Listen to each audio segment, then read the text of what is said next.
না ভাই মরার মধ্যে রুচি নাই আরো খাইতে বলে। তো বন্ধুরা রাত বাজে 11টা, এখন মন চাইতেছে হাঁসের মাংস খামু। আরো দুইজন আইছে আর মনে করেন যে কইতেছে কয় না বৃষ্টি বাদল মানি না, হাঁসের মাংস খাওয়ানোই লাগবো। তো এর লেগে মনে করেন যায় দিলাম মার্কেটে, এই যে অর্ডার পাতি দিলাম খামু। তো আপনাকে যদি মন চাই বৃষ্টির দিন আয়া পর্বে নিলাম মার্কেটে হাঁসের মাংস খাই যাবে, কোনো সমস্যা নেই। তো মনে করেন যে শুরু হয়ে গেল আমাকে খাওয়া, কটা পর্যন্ত খাই ঠিক নাই, দেখা যাক কেটা কদূর খাইতে পারে। এই যে আরেকজন আছে, আরে ভাই একটু কমাই টমাই খাইয়েন ভাই, বুঝছেন? বেশি খাইতে পারি না, মরার রুচি নাই। হ্যাঁ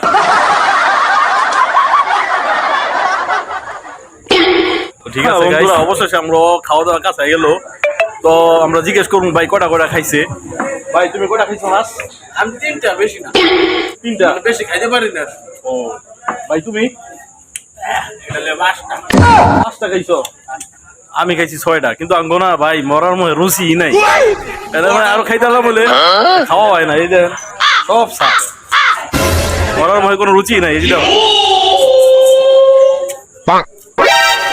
রুচি নাই, রুচি নাই, রুচি নাই, ও রুচি নাই, মরার মধ্যে একটু রুচি নাই।